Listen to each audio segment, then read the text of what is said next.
The honourable member for Halifax Needham. Mr. Speaker, my question is for the Minister of Immigration. A 2017 Conference Board of Canada report on immigration to Atlantic Canada discussed strategies for strengthening retention of immigrants to the region.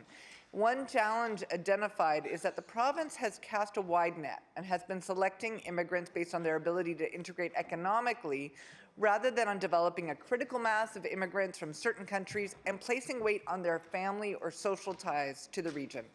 Private sponsorship of refugees is often used as a tool for family reunification.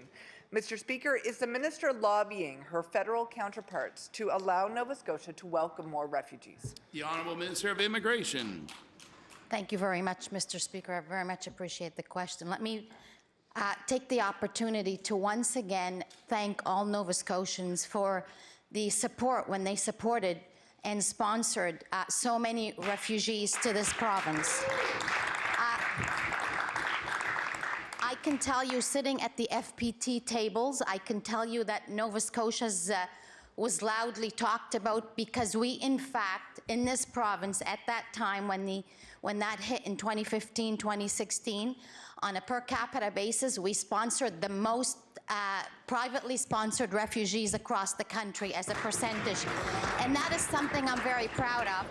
I'm also proud to say that many of our families, groups of fives, organizations have continued to work and to sponsor and to bring families of those that are already here. Thank you. The honourable member for Halifax Needham. Mr. Speaker, sponsoring groups provide refugees with lodging, settlement assistance, and support for their first year in Canada.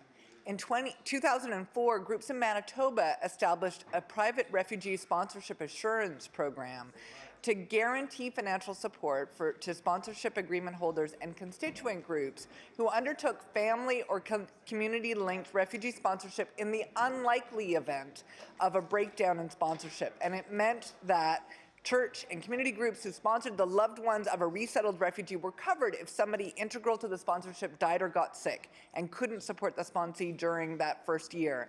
Mr. Speaker, given the heartfelt desire of many newcomers in Nova Scotia to be reunited with family members, will the minister commit to establishing a provincial assurance fund for sponsorship agreement holders in Nova Scotia? The Honourable Minister of Immigration. Thank you very much, Mr. Speaker. It also gives me the opportunity to inform members and all Nova Scotians of something that I don't know if many had known at the time, but in 2015, 2016, this province, with the help of the Premier, my office staff and others brought together all Nova Scotia stakeholders, all SAPs, all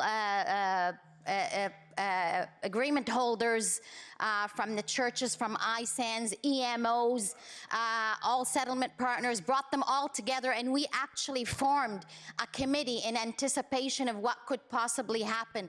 And it was as a result of that that we have been able to retain and support all of the refugees that are here. And it's because of that that they have all virtually probably 99% have stayed and have brought many more families to this province, and we continue to do that.